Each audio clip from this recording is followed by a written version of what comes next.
Our guest today is the senior senator from Illinois. He fills the seat left vacant by the retirement of his longtime friend and mentor, United States Senator Paul Simon. His fellow Democratic senators have elected him to the post of Assistant Majority Leader, also known as Majority Whip. It is the Senate's second highest ranking position. Our guest today is the first Illinois senator to serve on the Senate Appropriations Committee in more than 35 years. He was elected to the United States Senate in 1996 and re-elected in 2002 and 2008. Ladies and gentlemen, Illinois Senior United States Senator Dick Durbin. Senator.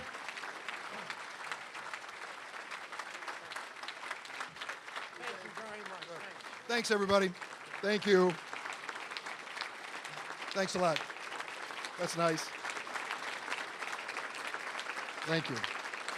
Thank you. That's really kind. I appreciate it, Jay. The City Club is the best. I can't think of another place to come to with frequency where you get such a forum on the issues and ideas at every level of government. Thank you, and I'm glad you continue to put up with Paul Green, which is a burden almost no one would accept, but you've done it. You give the man a place to go for lunch. I mean, it really is, it's a good thing. It's a good thing. I was just telling my friend Danny Rostenkowski that I'm not going to name names, but were it not for one vote of one congressperson when I was before the Steering and Policy Committee headed for House Appropriations, I don't know where I'd be today, but I want to thank Dan Rostenkowski personally. You've been my buddy and my friend, and you helped me. And I want to acknowledge a couple other people in the room here, one of whom has served this country in so many different capacities. He is in a unique position in American history, having served on the federal level in all three branches of government, as general counsel to the President of the United States in the White House, as a member of the Circuit Court in D.C., and as a member of Congress. He is now chairing my Judicial Selection Committee. He is the husband of Zoe Mikva, Abner Mikva. Abner, thank you for all you've done, buddy. You are the best. On a very personal and selfish note, a woman who helped me get reelected last time, I love her so much. She is the bride of Lou Manilow. Susan Manilow, thank you so much for all you've done for me personally. It means a lot.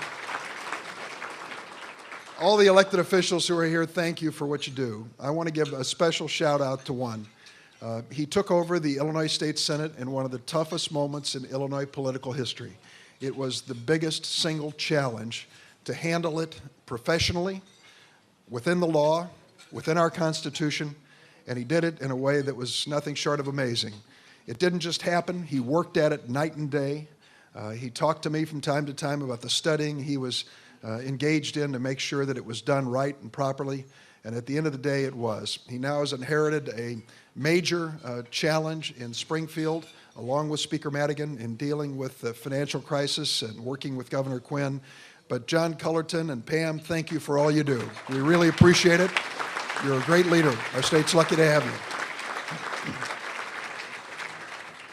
It's an impressive crowd.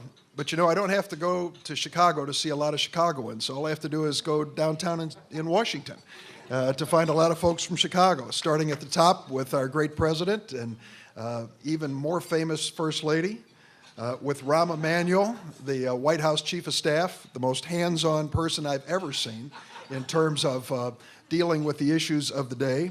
David Axelrod, who was a commencement speaker yesterday and a senior political advisor to the president.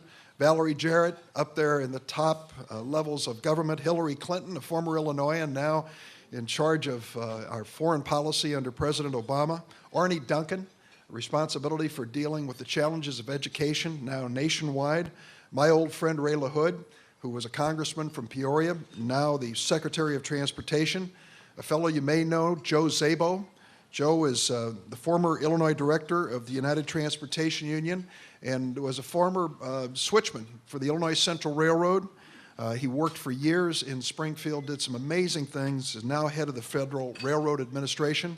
Tom Carper, the former mayor of Galesburg, who is now the director, the CEO of Amtrak. Christina Romer, chairman of the President's Council of Economic Advisors, born in Alton, Illinois.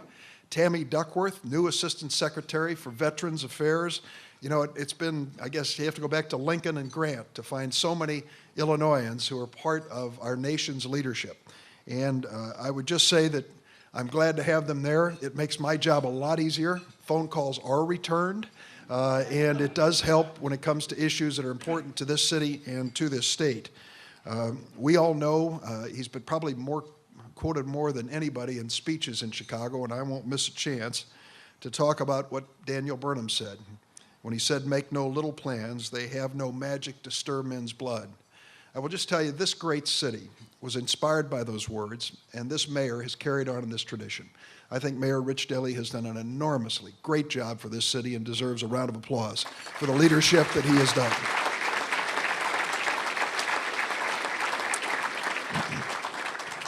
President Obama is a young man with a lot of energy, wasted no time telling us he expected things to be done. He challenged the biggest issues of our day and said to Congress, roll up your sleeves, we're going to work. And we have. We have tackled so many issues, and so many more will follow. I look at it and I think to myself, how in a 6-month period of time there can be such a dramatic change in the attitude and feeling in Washington and maybe even the image of the United States around the world. A week or two ago, I was in the Senate gym, which I go to regularly for no obvious reason, and it was early in the morning, it was 6 a.m., and we're watching MSNBC, which is now the neutral channel. I tell them, you can't do Fox, guys, the Republicans. Do something else, anything else, ESPN, cartoons.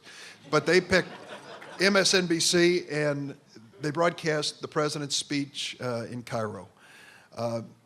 It's hard to imagine that that happened, and it did, that he would appear in Cairo, in an Islamic nation, and give a speech as he did.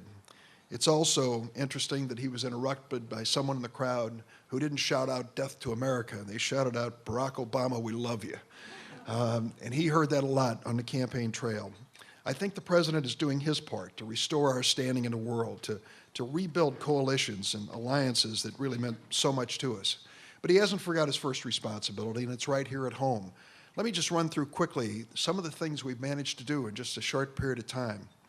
The first bill President Obama signed, I was there when it happened, was the Lilly Ledbetter Fair Pay Act, guaranteeing equal pay for equal work. He lifted the ban on federal funding for stem cell research. Under this president, we passed a national service bill to create hundreds of thousands of opportunities for people to volunteer and serve their country. We expanded the Children's Health Insurance Program to cover 11 million children across America. This week, the president's going to sign a bill near and dear to me. Some of you know that almost from my arrival in the House of Representatives, I decided to pick a fight with one of the big boys, the tobacco lobby. We were successful over 20 years ago banning smoking on airplane flights, and that continued on to really reach not only airplanes, but trains and buses and offices and hospitals and schools. America changed after that law was enacted. This week, though, I hope it's this week, the president will be signing, I know will sign, the FDA regulation of tobacco. It's a bill that I introduced 16 years ago with Congressman Mike Sinar in the House of Representatives. It was a 2-sentence bill. And this one is a much better bill. It's one that's really going to save lives, and I'm glad that the president's going to sign that.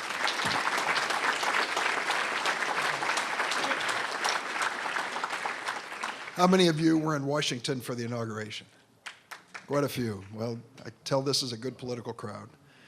And that moment, and that cold, cold day, but bright and sunny as it was, when the president put his hand on Abraham Lincoln's family Bible and swore the oath of office, he not only made history, he inherited one of the most historic challenges any president has ever faced, a $1.3 trillion deficit, crisis in the financial and housing markets, an American automobile industry on the ropes, the worst job and growth numbers in decades, plus a healthcare crisis and an energy and global warming crisis.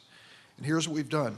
The first thing out of the box, the Recovery and Reinvestment Act, was an effort by the president to start putting people back to work. He said we're going to do this the right way. We're going to invest in things that have long-term potential to help our country grow. You know, I guess you could have said we're going to stick folks at a desk with a phone in front of them and let them draw a paycheck, or in a WPA image, lean on a shovel and draw a check. But he said we're going to do more than that. We're going to make sure they have a good check to take home, but we're going to make sure that in the process they're doing things that are going to help America in the long haul. The American Recovery and Reinvestment Act is just getting started. Some critics have said, well, you passed it and nothing happened. Well, we're starting to see the benefits. Tax cuts for 95% of working families, including 4.9 million Illinois workers and their families. It's going to save or create 3.5 million jobs over the next 2 years, making investment in safer roads, better health care, modern schools, and clean energy, high-speed rail, high-speed internet, kinds of investments that will pay off. The Recovery Act creates or saves 148,000 jobs in our state, and we're losing jobs at the rate of 2,000 a day. Just in case you think the recession's behind us, we still have an unemployment challenge. It'll create 16,000 jobs in the city of Chicago, 750 teaching positions in the city schools, and Ron Huberman and I have been talking about the challenge of the schools with Mike Scott and others who are watching that closely, 1,000 jobs at the CTA. Now let me give you just one practical illustration of what this means at the CTA. We may remember the terrible derailment on a Blue Line train at the Dearborn subway station in July of 2006. Happened at rush hour. More than 1,000 people were injured. Worn out, nearly 60-year-old tracks were the reason. Today, 7 miles of old rotting track at the Dearborn station is being replaced. The $88 million project is part of the $8.4 billion investment in intercity passenger rail that's included in President Obama's Recovery Act. Upgrading the track at Dearborn Station will create 400 good jobs, most of them in construction, one of the industries that's been hit hard by the recession. More than 1 out of 5 construction workers in America is out of work today. Not long ago, Brian Lewis was one of them. Brian is a member of IBEW Local 9. He's a third-generation electrician with nearly 20 years in the trade. In late April, the Union Hall called him and said, "We got a job for you, Brian." Devane Brothers Electric Company in Franklin Park was working on the Dearborn Station project, and they needed skilled electricians. Dan Devane's president of the company. It was started by his grandfather in 1920. It survived the Great Depression. Dan has a saying. He said, there's an old saying that third generation usually buries the company. Before his company got the Dearborn Station job, Dan was worried about it. He didn't know where the family business was headed. He'd had to lay off 50 workers in just 3 months. But today, because of the Recovery Act and the Dearborn Station job, Dan has been able to hire 19 workers, including Brian Lewis. Brian, who not long ago was worried that he and his wife, Cindy, might have to sell their home to actually pay their bills, is working nights and weekends. He's one of the 400 workers the CTA expects to hire for this rail project. Devane Brothers is working on a second Recovery Act project, replacing all the train signals on the South Shore commuter line between Chicago and South Bend. They are, suddenly and thankfully, busy men. But they both had time to be with us today. I'm honored to introduce Dan Devane and Brian Lewis, 2 of 3.5 million Americans who are or will be working because the Recovery Act is working. Stand up.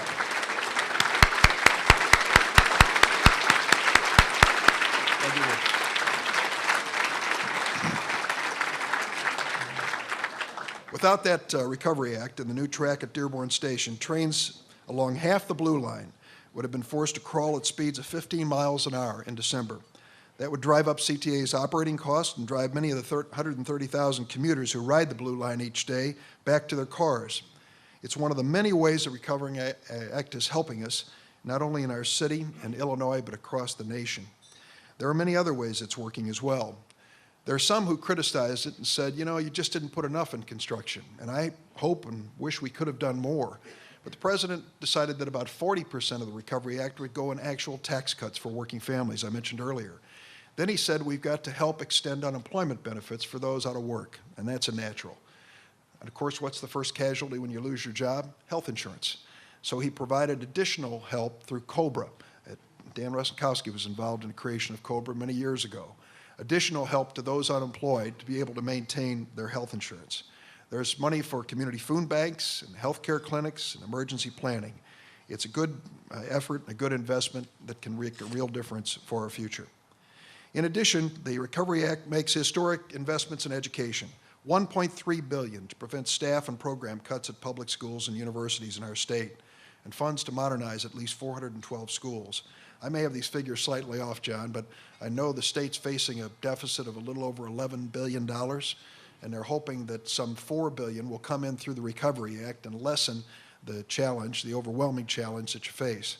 Just as I was sitting here today, I had people come up to me, a group from Haymarket that just got the notification today that there's going to be a 75% cut in state funds to their agency, and their housing program, one of them, will be cut 100%.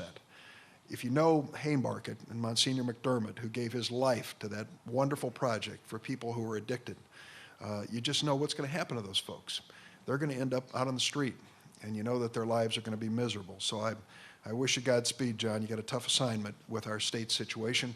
I'm glad that the Federal Recovery Act is able to send some funds along to help things out. Let me talk quickly about two issues and open up to questions, which Jay said you might have a question or two. Is that possible? Okay. Let me mention one. The president's in town today to talk about health care. He's with the American Medical Association. I think that President Clinton and Mrs. Clinton really showed political courage raising this issue when they did, about 14 or 15 years ago. The president's trying a little different approach. He's trying to engage many of the groups that have resisted health care, and I'm sure that's why he's with the AMA today. This is not an easy assignment.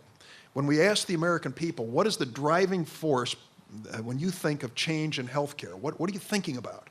Well, you might expect them to say 48 million Americans without health insurance, which is a national disgrace, but it isn't the first thing they say. The first thing they say is cost. Senator, I'm worried about the cost of health insurance. If you're with a labor union, you know what I'm talking about.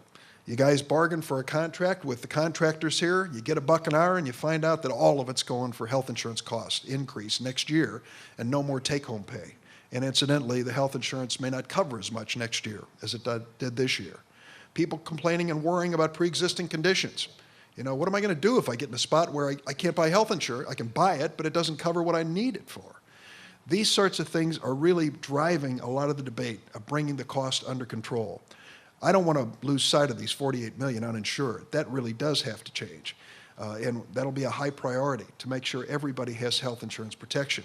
But we've got to find a way to drive the cost down in this system. The curve increase in cost for health care in America is going to break the bank, not just in Washington, but in Springfield, state capitals, city governments, businesses, union halls, and families across America.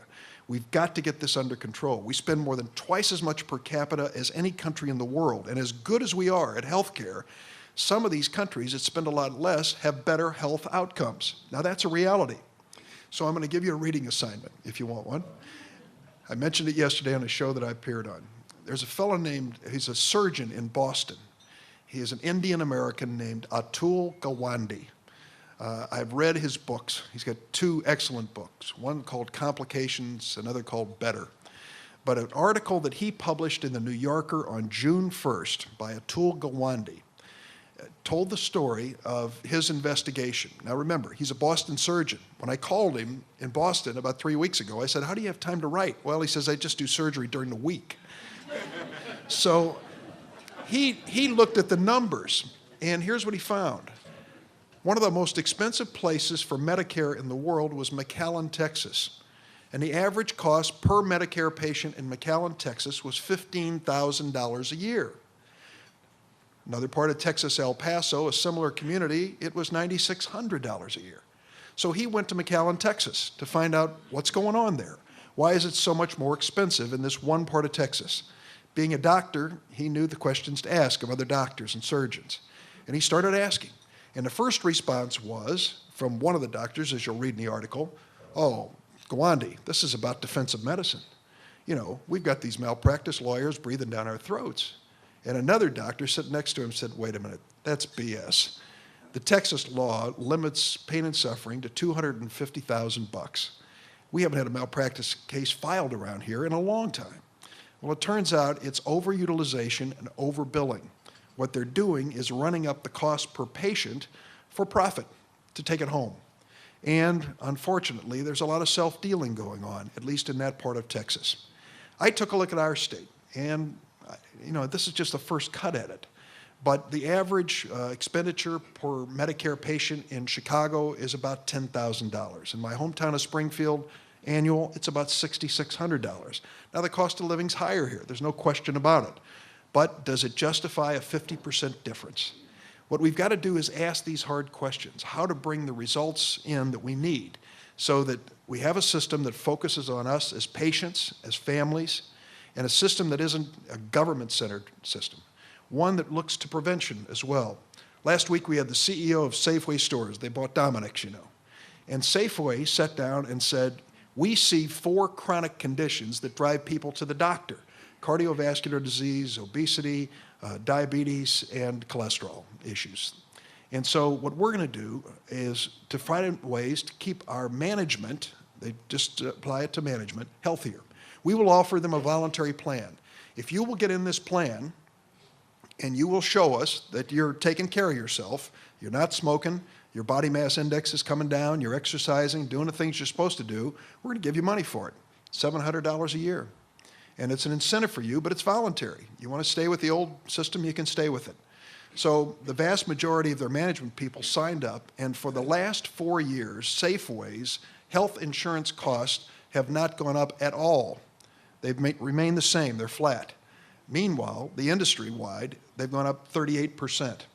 So it's an indication that prevention and wellness can be an important part of this, and we have to be part of that conversation. I'm sorry to bring that up before they serve dessert.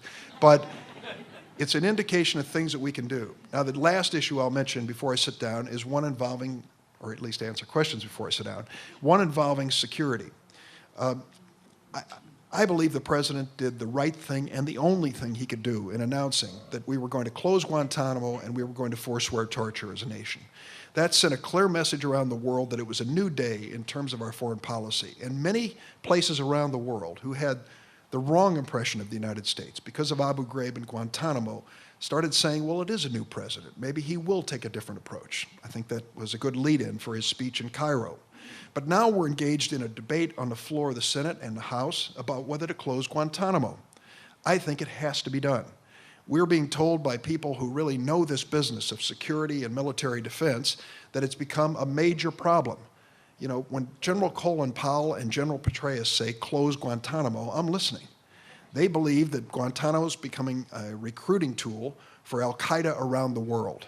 We can do better. So this president now inherits 240 Guantanamo detainees, some of whom cannot be prosecuted because they've been there too long, or there's been a botched investigation or an interrogation that, you know, makes the evidence inadmissible. So he is trying to find ways to deal with these individuals. And one of the things he suggested is where we can try them, bring them to court to be tried. Well, just a week or two ago, he brought one of them to New York to be tried, who was a Tanzanian, who was reportedly involved in the African embassy bombings that killed over 200 people, including 12 innocent Americans. So this man is finally being brought to justice. Now there's a hue and cry, particularly from the other side of the aisle, but not exclusively, that this is a mistake. We can't bring terrorists to the United States for trial, and we should not incarcerate them for fear that they'll escape or become part of our community. This is ridiculous. We have 355 convicted terrorists in the prisons of America today. I've been down to Marion Prison 2 weeks ago, went there voluntarily, down to Marion Prison 2 weeks ago, and I will tell you this, there are 33 terrorists there, and the people of Southern Illinois could care less because it's a good prison with good guards who are doing their job. When I asked the guards, would you be opposed to some of these Guantanamo detainees coming down here and being put into incarcerated at Marion? And they said no. They were insulted, if not angry, that people questioned whether they could control them. With 33 terrorists already there and serial murderers and John Gotti and all the others who served there, it's ridiculous. In the last 6 months, we have tried successfully 30 terrorists in the United States and convicted them. Incidentally, one of them was in Central District of Illinois. To think that our system cannot handle these detainees is just plain wrong. What I hear from the other side and the critics of the president is fear. They're afraid that our Constitution isn't up to fighting terrorism. They're afraid that our court system isn't up to dealing with terrorists. They're afraid that our jails can't safely incarcerate them. I think they're wrong. If there's one place in the world where you know people are going to get a decent, fair trial from a system that we respect and we've honored for so many years, it's right here in the United States of America. The president's made it clear he's not going to release these detainees, but I think he's taken the right approach. We have got to close Guantanamo and end this recruiting tool for al-Qaeda terrorists around the world. So let me stop at this point and open it to any questions you all might have.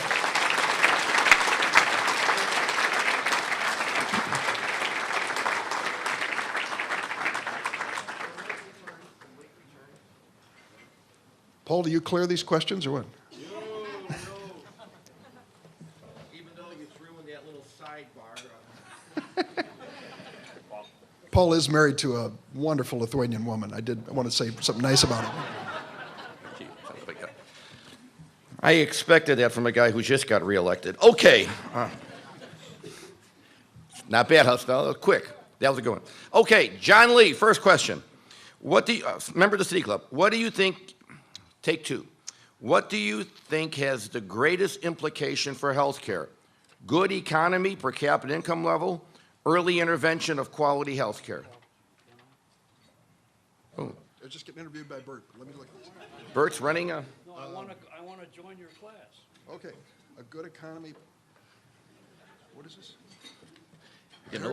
We're getting older, aren't we? Here we go. What do you think has the greatest impact on health care? A good economy, or early intervention of quality health care, or a single payer system? How are we going to pay for it? Well, there are no free rides. Let's be honest. If we want to put 48 million people in an insured status, then we're going to have to figure out a source of revenue for it. Dan Rostenkowski labored for years in Ways and Means with this impossible task of what tax can we impose. But here's a secret I ought to share with you. You're already paying a tax for this health care. It's a hidden tax already, estimated at more than $1,000 a year per family that we pay extra in health insurance premiums because of uninsured people and inefficiency in the system.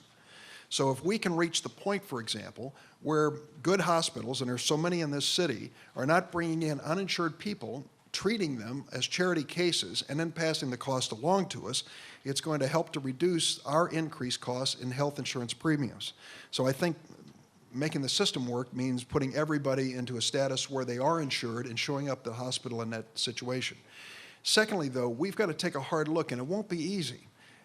If you took a look at the Fortune 500 last year, you can imagine what devastation you'd find when it came to stock prices.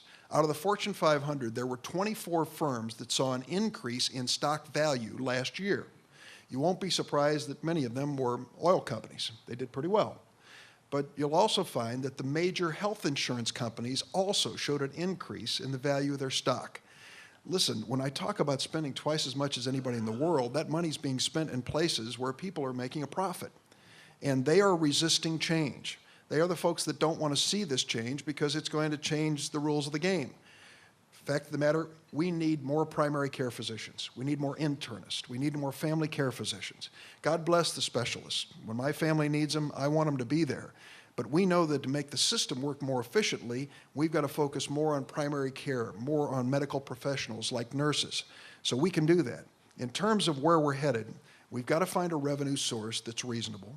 We've got to bring everybody into coverage. We've got to reward good outcomes and preventive care, as opposed to the McAllen, Texas model, where they're just rewarding, dreaming up something else to unbundle and charge the federal government. That, to me, is how we'll ultimately get into a system of health care that we all want. Change the subject for a second. Michael O'Grady, where are you? Right in front. As the senator knows, I have two sons on active duty with the U.S. Army. Would he please speak to his sense of our direction and military leadership in Iraq and Afghanistan? Thanks, Mike, and thanks to them for serving our country. The president is trying to move us out of Iraq on a systematic basis, and last week there was an interesting news article. The Iraqi political leadership and military leadership met and didn't even mention the words United States. They're thinking about the defense of their country in terms of their own people. I think that's long overdue. I'm glad that's what's happening. And so I see us moving to a status where the Iraqis assume more and more responsibility as our troops start coming home, as they should. Secondly, Afghanistan, much different situation. because of the proximity to Pakistan and the involvement of the Taliban in both countries, it's become a much bigger challenge than we ever imagined it would be. I think we let that slide too long. We focused on Iraq to the exclusion of Afghanistan, and Afghanistan has now become a much, much bigger challenge. We now have new leadership. General McChrystal, whom I met last week, is going to be taking over in Kabul, the NATO forces. We talk about NATO. The reality is the United States provides the lion's share of military force in Afghanistan.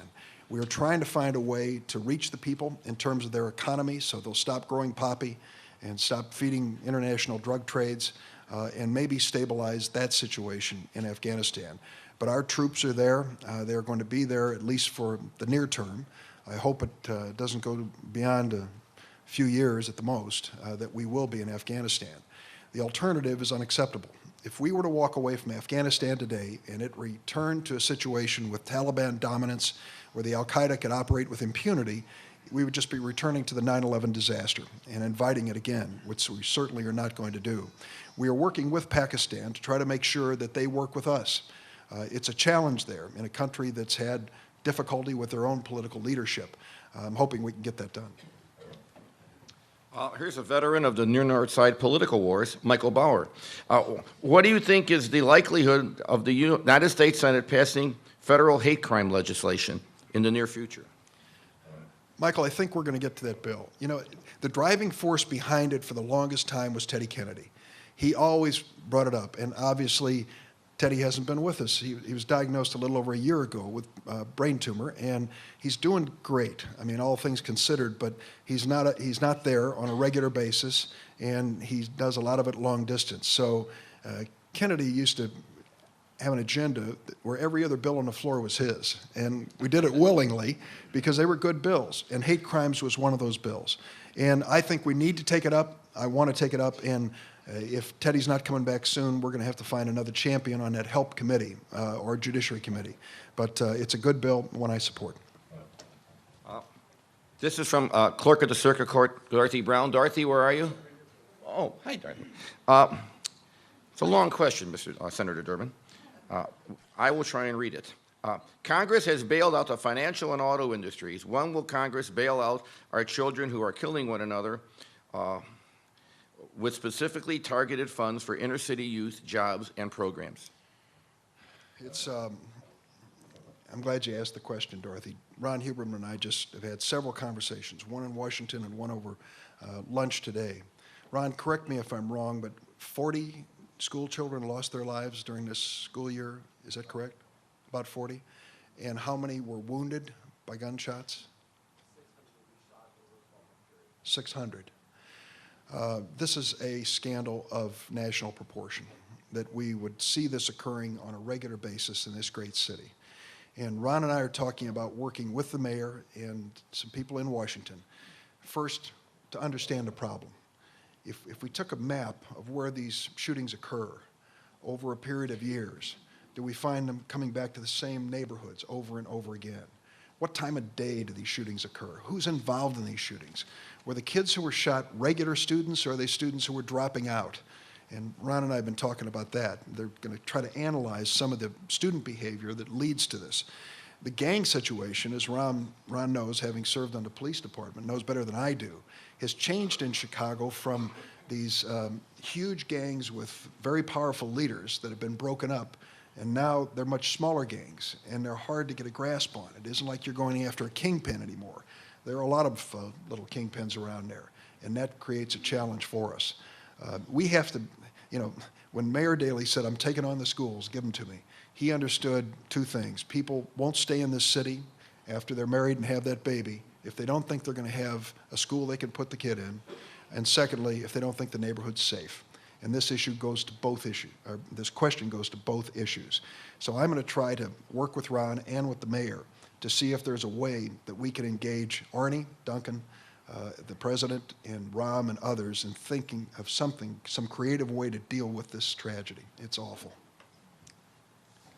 Back to health. By the way, we're going to try and mix them up instead of give you all the health ones. We just bounce them around a little bit. From Ann St. Germain, when you speak of other healthcare systems with lower costs and equal or better outcomes, what models can you give us?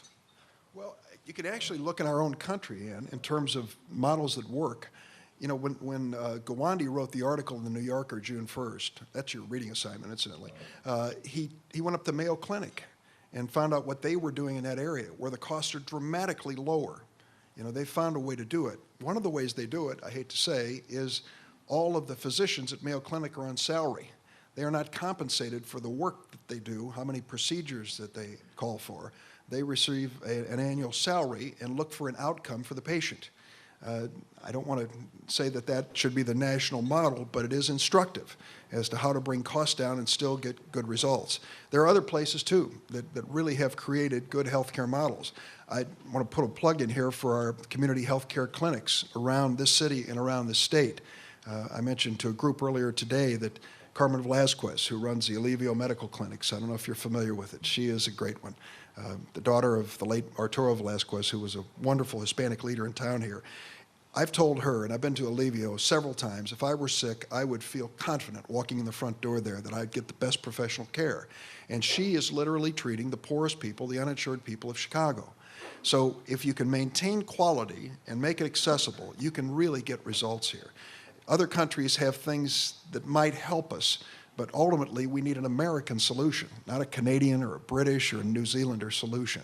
And I think some of the ways they do things in other countries may help us find economical approaches, but it has to be our own at the end of the day.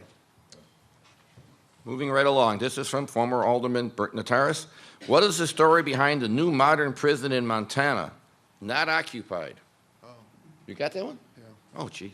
Well, now the problem with that, Bert, is that the warden of the would-be prison, the person in charge of corrections, initially said, "Bring those prisoners to Montana. I'll take them."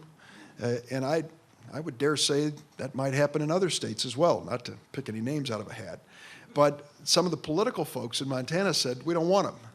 And I think that is a triumph of politics over common sense. Like it or not, America has developed one skill over any country in the world: incarceration. We have more people per capita incarcerated than any country in the world. We know how to do this, and unfortunately do it at great expense with a lot of social questions raised in the process. And the notion that we can't find a prison, expanding Marion Federal Pen, if you left it to the corrections officers, they'd do it in a heartbeat. They'd bring those prisoners over there and be glad to show that they can handle them and handle them professionally. So the Montana prison sits empty because the political decision's been made that they don't want to get more detainees in that state. Back to health care. From Rosalie Rowan, is that it? Last name? Where's Rosalie? Where are you? That's a B, huh? Round. Oh, that eye stuff is still getting better. Way to go. Okay, Rosalie Round. Thank you for your service. I appreciate those comments. Oh, yeah, probably for you. What is the possibility to include public option in healthcare reform? And if so, is there any hope to negotiate drug costs? So here's what it comes down to. If you created a healthcare system with private health insurers, would you allow a public option? Would you allow the government to create a plan? Let's just use Medicare as a model and say, if you don't like the private health insurance plans, you have a fallback position, you can pick a public plan, and it's something like Medicare. And the health insurance companies, and many on the other side of the aisle, say that will destroy any solution you come up with, because a government plan is not going to have a profit motive, it's not going to have high administrative costs, and it doesn't have to market like some of the other healthcare plans. So it has a 30% advantage going in. Others come back and say, didn't you just make an argument for single payer by saying that? But my belief is that you need a public option plan, and that's the president's position, because it would force honesty and economy into the system. There would be real competition, and people would have an option. And there may be some who couldn't get a decent health insurance plan through the private companies. But this is going to be one of the two major sticking points, this and the taxation of health care benefits, as to whether there should be an upper limit to how much you can receive in health care benefits tax-free. In terms of the negotiating down drug costs, the president announced another $300 billion savings on Saturday, and it involves some concessions by the pharmaceutical companies. I would just tell you flat out, I think that direct consumer advertising was one of the worst ideas that came along, and the pharmaceutical companies have pushed it hard. You know what I'm talking about. The lady who's tripping through the field of wildflowers saying, if it wasn't for Claritin D prime, I wouldn't be able to breathe. Well, she is then going to encourage people to go to their local doctor and say, I want to trip through wildflowers. I need Claritin D prime. And their local doctor, for fear of antagonizing the patient they love, who also provides their income, says Claritin D prime, even though there's a generic drug available that does the same thing at a fraction of the cost. So direct consumer advertising has run up the cost of pharmaceuticals and brand name drugs to a high point, and unfortunately it's not being policed well by the medical profession. If I had my way, and I'd lose this in a heartbeat, I'd get 6 votes on this one, I'd eliminate direct consumer advertising.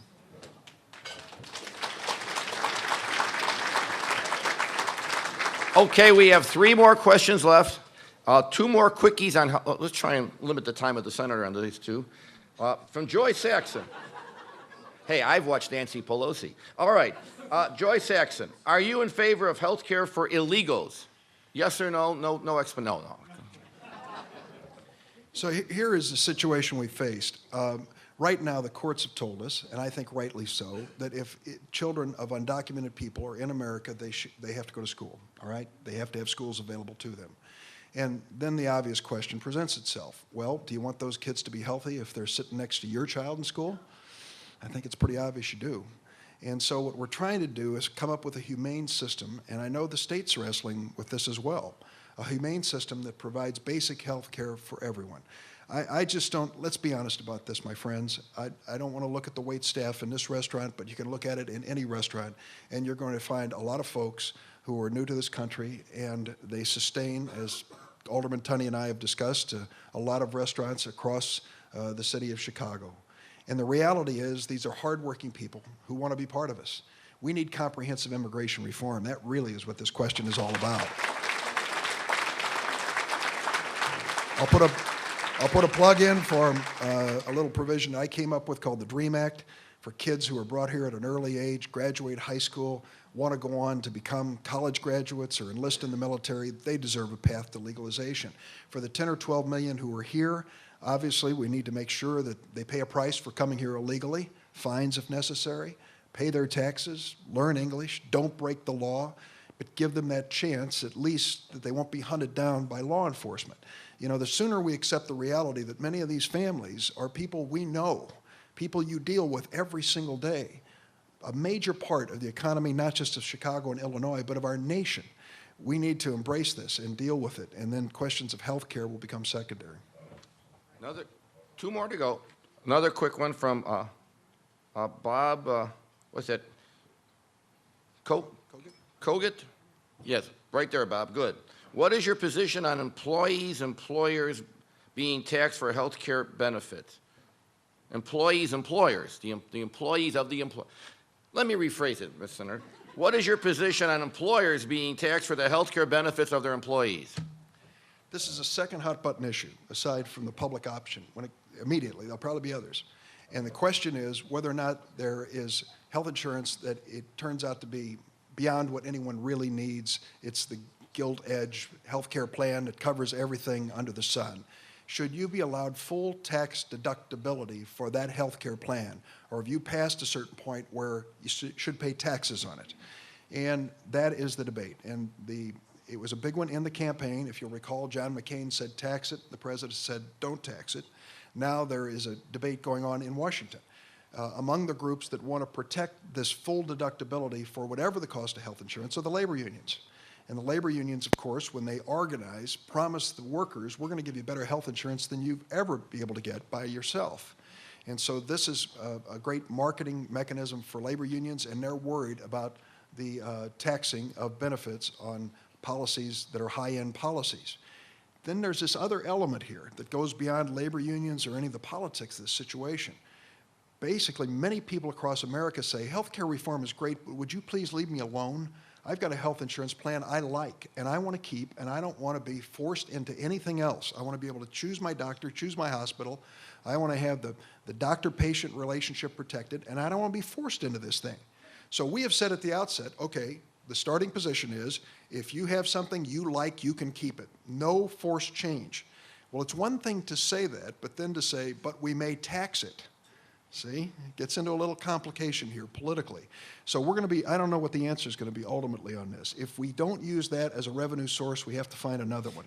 And there aren't many that can come up with the money that we need, which could be in the $400, $500 billion range over a 10-year period of time.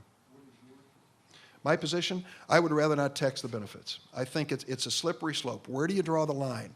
Is it federal employees' health benefits, which what I qualify for with 8 million federal employees and their families? We've got pretty good coverage, okay? Is that going to be the top line? Is it going to change in the years? What are you going to do for people who are just over the line, now going to be paying taxes on their health insurance for the first time? I think it could create a terrible backlash of people across America. So I'd rather stay away from that one. Okay, the last question has come Carol Brown. Carol, where are you? You're right there. We got off of health care. First off, thank you for leading the call for the FTA rail modernization study. Given its findings, the 7 oldest systems have $80 billion, yes, need. Can you comment on your views for capital funding for older systems in the transportation reauthorization bill? I could have planted that question. Thank you. Are we assuming you didn't? I didn't. Historically, every 5 years, we pass a federal highway bill. The last time we did this, Illinois did extremely well because Speaker Hastert was in a position of leadership in the House, the most powerful position on Capitol Hill. I happened to be in leadership in the Senate, and this brand new senator named Obama went right on the Public Works Committee. Couldn't have worked out better. All the stars came in line, and we ended up with a 30% increase in federal available funds through that highway bill. But then we ran into a problem, which John knows well, and the other state Senator Maloney and Raul know as well. They didn't pass a capital bill, so we couldn't come up with the match. All the federal funds sat there year after year after year. And folks in contracting and labor unions are saying, come on, let's bring the federal money in. It's like 4-1 if we can come up with a match. And we couldn't reach an agreement on a match. So I tell you that by way of prefacing what I'm about to say. Now we are engaging in trying to pass passed it now, getting it signed by the governor, capital bill in Springfield, and I hope that works. And we're starting the debate on the next federal highway bill. I'm at a disadvantage. When I walk into that room and say, Illinois needs some help this time, you know what they're going to say? Didn't you get a lot of help last time? And what happened to that money? If you don't have state and local effort, then it's going to be, a lot of it is going to be wasted. Now, I think the capital bill moves us along that. Going to your specific issue, we have been very good at creating new transit systems, making massive investments for new transit systems. The St. Louis Metro Rail, some of you may be familiar with, has been a terrific success over the last 15 years, and I helped to bring it down to that end of the state with Dick Gephardt. And it was a new system, and expanding that system. But we have yet to make the commitment to the existing systems, those that have been there traditionally serving us and clearly need investment now. So here's what we're going to try to do. We're going to bring together the states that have these existing rail systems, urban systems, and try to create a system of investment so that we can put the money into engineering, reconstruction, to make sure that they're going to be safe for a long time to come. I think we've got enough to make some noise. One of them happens to be my house with in Washington, Chuck Schumer, who was on the banking committee and on the subcommittee that deals with the transit piece of it. And with New York's system being similar to our own, I think we've got a good starting point, but we hope to help you out. Senator, you've come a long way since that guy in 1978 running for lieutenant governor. Remember before we go, in this crowd, who was the guy running for governor on the ticket with Durbin? Who? Boy, I'm glad to see somebody's paying attention, yes. Mike McCallis. How about a big round of applause for our senior senator?